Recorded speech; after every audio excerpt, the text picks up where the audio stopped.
Everyone, myself Archana Palandurkar. Again I am here with the new video that is for 12th standard English medium environmental impact assessment. As you know, I have completed previously 2 videos on this same chapter. This is the third video of the same chapter, 4th chapter, and in this video I am going to complete the EIA, environmental impact assessment. The name itself suggests environment impact assessment, means environment पे होने वाले जो impact है उसका assessment. Basically environmental impact assessment is necessary factor for the developmental projects. जो भी developmental projects आने वाले हैं उसका EIA करना, ये एक हम उसको बोल सकते हैं it is nothing but an screening of the project. तो उसमें डिटेल हमको स्टडी करना है whether this project is beneficial for the environment और whether it is harmful for the environment, whether it is harmful for the public health, और everything, every point is considered in EIA. Practically there is a lab labs are there in major cities. Environmental impact assessment laboratories ऐसा बोला जाता है उसको, और उसको उनको higher करके फिर कोई भी डेवलपमेंटल प्रोजेक्ट अगर है तो उसका असेसमेंट निकाल के देते हैं. जैसे हम घर बनाने वाले, फॉर एग्जांपल मैं आपको बताती हूँ, if I am interested to construct the house, I have a layout plan, I have an engineer's plan.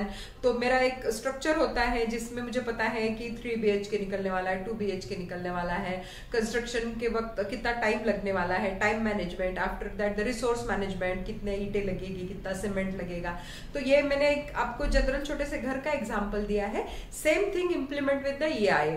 If anybody is planning for the bigger project, for example highway project अगर है, highways, national highways of India, तो ये ऐसे छोटा मोटा project नहीं है, it is an big project और big concept. So EIA is very essential कि उस वक्त हाईवेज कहाँ से जा रहे हैं, फिर from where you are collected the natural resources, then how much amount of man power you are required for that construction, फिर उसके बाद में what is the durability of those highways, after that what are the environmental significance of it, what are the environmental damages related to that. So ऐसी जो systematic study करते हैं that is EIA. ठीक है. Now next one is the objective of EIA. Objectives of EIA. अभी objectives हमको पता है, किसी भी चीज के ऑब्जेक्टिव्स किस चीज को बोलते हैं हम, उसका उसको करने के पीछे जो कारण होते हैं that is objectives of environment. Here first objective to identify the environmental consequences of any developmental project. Second one, to minimize the chances of pollution, to minimize the chances of waste, and to minimize the chances of waste production. After that objective में एक और आएगा कि it will provide us idea about the environmental impact, and so we can find out the better solution for it. If I have an idea or I have an idea about the problem, मुझे पता है कि ये problem किस वजह से हो रहा है, so definitely मेरा क्विकली आंसर आएगा कि इसके ऊपर ये सोल्यूशन है. so it will helpful for to find out the problem, environmental problem or consequences related with any developmental activities. उसके बाद में it will helpful for the growth and development of human society and urbanization. तो ये सारी चीजों में ये सारे हम उसको बोल सकते हैं कि those are the objective of environmental impact assessment. बहुत सारे हम इसमें डाल सकते हैं, हम उसको बहुत लेंदी नहीं करने वाले. After that environmental impact assessment in India. So this EIA जो है वो ऑल ओवर होता है, पूरे हम बोल सकते हैं ग्लोब में. But what are the consequences in India? From 1994 the environmental impact assessment strongly they are working for environmental assessment, and in a central level the CPCB, Central Pollution Control Board, is the authorized agency for the environmental impact assessment. Means if any governmental project is there or if any big project is sanctioned, then the CPCB is responsible for the environmental impact assessment. उनके under में वो project आएगा, उसके बाद में वो जो है वो असेसमेंट करेंगे और वो सबमिट करेंगे जो कोई भी प्रोजेक्ट है उसको, कि whether this project is applied और whether this project is harmful. वो सारी चीजें CPCB में आएगी. But when we plan for the central, जो पूरा when we plan for the state, means अगर कोई है छोटा सा प्रोजेक्ट है, छोटा इन द सेंस अगर किसी स्टेट से रिलेटेड है या बहुत बड़े प्रोजेक्ट नहीं है, तो वो फिर आपका स्टेट के अंदर आएगा. तो जो स्टेट पोल्यूशन कंट्रोल बोर्ड है आपका, उसके अंडर आएगा। जैसे हमारा जो है महाराष्ट्र पोल्यूशन कंट्रोल बोर्ड, हम जिसको बोलते हैं एमपीएससी, तो महाराष्ट्र पोल्यूशन कंट्रोल बोर्ड जो है वो उसके अंडर में उसका असेसमेंट आएगा, ठीक है, एनवायरमेंटल असेसमेंट। तो basically from 1994 it was started, but from 2004 so many laws और हम क्लॉज उसको बोलेंगे are added into the environmental impact assessment. Near about 40 clause are there और it is essential for the 40 हम उसको बोलेंगे बिग प्रोजेक्ट्स। उसमें आपके the highways are there, then the mining activities are there. उसके बाद में आपका आएगा सैनिटेशन। सैनिटेशन में अपने घर का ऐसे छोटा सा नहीं, सैनिटेशन का जब वो सोचते हैं तो sanitation for a city, sanitation for a हम बोलेंगे उसको विलेज, कोई टाउन है उसके लिए, तो सैनिटेशन है, ड्रिंकिंग वाटर है, those are the project, bigger project and those required और EIA is essential for those bigger project and it is under the Central Pollution Control Board। वो सेंटर के अंडर में आएंगे सारे प्रोजेक्ट और छोटे वाले जो है वो हमारे स्टेट के अंडर में आएंगे। तो this is about the Indian scenario of EIA। After that, the importance of EIA. Importance, most of the time students get confused in objectives and importance, so don't get confused. So many points may be similar in both the topic, but the importance जब हम लिखते हैं तो EIA करने के क्या benefit है वो उसमें होने चाहिए, ठीक है। तो इम्पोर्टेंस में basic first importance, it is useful for the environmental protection, ये तो हमेशा याद रखना है। Useful for the environmental protection, for example if any bridge is constructed, जैसे for example Nagpur city is considering, there is a metro project, big project is launch in Nagpur city and हम उसको बोलेंगे बहुत साल उसमें कंज्यूम होने वाले हैं। उसके बाद में ऐसे प्रोजेक्ट के लिए EIA is very essential. So environmental harms क्या हो सकते हैं, हो सकते हैं, might be environmental harms while constructing the bridges, while constructing the pillars और transportation. So many problems may be related with the transportation. बड़े बड़े पिलर्स कहीं से ला रहे हैं तो वो ट्रांसपोर्टेशन का प्रॉब्लम हो गया, उससे भी पोल्यूशन बढ़ेगा। So those are the environmental consequences. तो it is very important while considering EIA, environmental significance बहुत मायने रखता है। After that, it is helpful for the human being for the growth and development. Then importance उसका एक और आएगा कि it provides the basic idea to the general public about the project, because public opinion is also important in this EIA pattern. So many importance are given in our textbook, so read out it. After that, the categories of environmental impact assessment, basically 2 categories are there. First one is the category A, बहुत ही simple है वो। category A means the bigger project category, bigger project category जिसमें मैंने अभी आपको बताया highways है, the railways है, then the port है, those are included in the category A and it is under the central government. After that, the small projects, for example thermal power station in Maharashtra, so it is under the state government. So those projects will be assessed by the state government. तो इसको हम category A and B में इतने simple है उसको identify करेंगे। Next topic is environmental impact assessment EIA process. अब तक हमने जो देखा that is the theoretical EIA, but EIA process जैसे थ्योरेटिकल हम पढ़ते हैं कंप्यूटर कि कंप्यूटर को ऐसे ऑपरेट करना है, स्टार्ट बटन क्लिक करना है, देन जो भी प्रोग्राम है, बट उसका ऑपरेशन जब तक नहीं करेंगे तब तक समझ में नहीं आएगा। This is the process of EIA। In this process, step by step process means if government has planning for a highway construction, so it is not the process of 1 month or it is not the process of 1 year. ये long term process होता है। In this long term process so many factors और so many steps are there, so दो steps are very essential. It is not only for the national project, कहीं पे भी छोटा सा वाइल कंस्ट्रक्टिंग एनी हॉस्पिटल, अगर कोई हॉस्पिटल भी है बड़ा सा कम्युनिटी में बन रहा है, तो they should follow the environmental impact assessment and they should go through those steps. First step is the screening, ये थोड़ा छोटा आपको शायद दिख नहीं रहा, पर मैं जो बोल रही हूँ उसके ऊपर फोकस कीजिए। First one is the screening.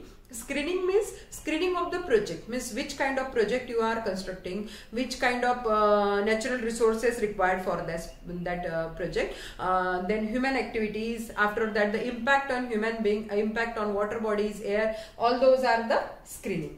After that the scoping of project. Scoping means how much amount of means how much % of that project is successful, that is the scoping. Scoping means basically background information of that project.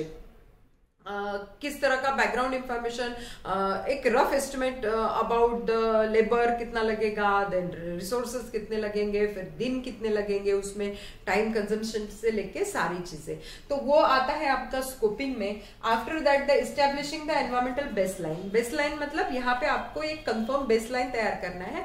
जैसे मैंने आपको एक example दिया था, while constructing any layout, while constructing my house, I have N map, that is the baseline. तो same thing implement with the CIA process. You have an baseline. Baseline उसमें पूरा आपका मैपिंग होगा, how much time you are required for the construction, फिर उसका site designing, everything is included in this baseline. Then impact analysis. This is very important factor in this whole process, because impact analysis means impact analysis बहुत divide होता है, उसके बाद में हम उतना डिटेल में नहीं जाएंगे.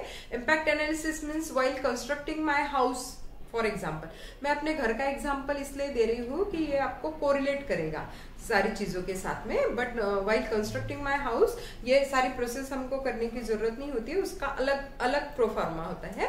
तो construction of house is an example of any project. Okay, so while constructing my house, I should go through this impact analysis. Impact analysis means मेरे पड़ोसी को कोई प्रॉब्लम तो नहीं हो रहा उससे, that is impact analysis.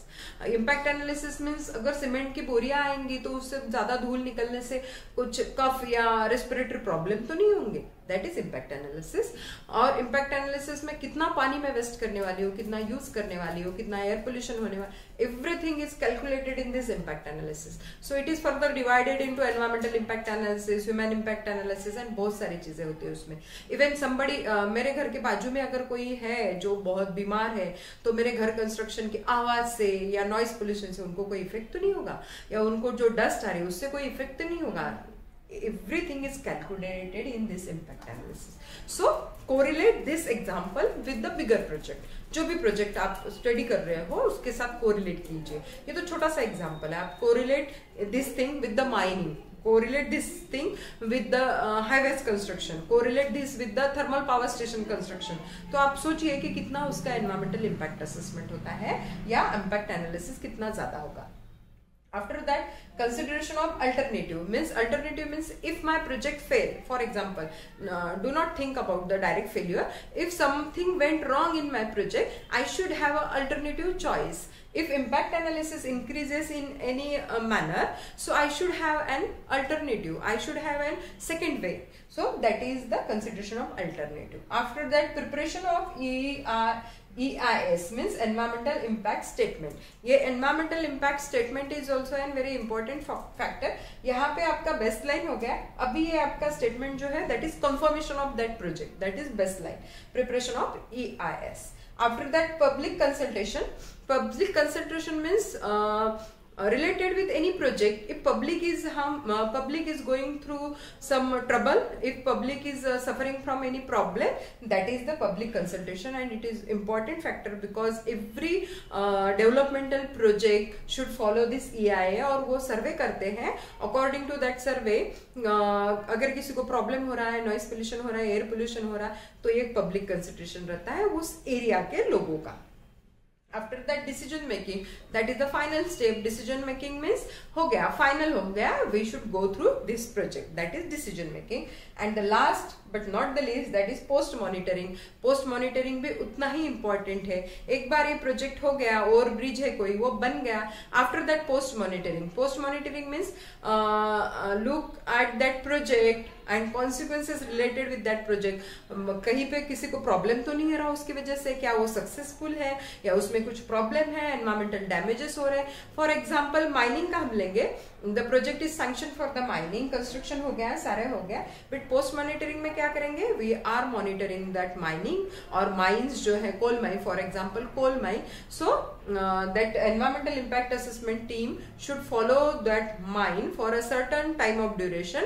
If that mine is hygienic, if that mine is safe for the labor, if that mine is maintaining all the safety measures, if that mine is not polluting for the surrounding people, land deterioration नहीं हो रहा है, air pollution नहीं हो रहा है, ये सारी चीजें post monitoring में आती है।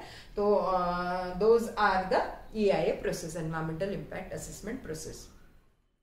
In this way I have completed the EIA। ठीक है, थोड़ा सा थेरोटिकल लगता है EIA, but it is essentially practically अगर कहीं पे करने को मिले, आप फ्यूचर में अगर एनवायरनमेंट से रिलेटेड कुछ एजुकेशन लेते हो तो इट इज़ वेरी इंटरेस्टिंग, बहुत मज़ा आता है इसको करने में। EIA में प्रैक्टिकली ऐसे ही करना पड़ता है जैसे यहाँ पे बताया हुआ है। सो इन दिस वीडियो क्या क्या देखा हमने, environmental impact assessment, objectives of environmental impact assessment, after that the importance of environmental assessment, then the Indian scenario of environmental impact assessment, then the categories of environmental assessment project and the environmental impact assessment process। ठीक है, सो यहाँ पे मैं अपना video खत्म करती हूँ। Please like the video, comment it, if you have any doubt please comment, and if you are not at the subscribe the channel, please subscribe it, and thank you for watching and keep watching।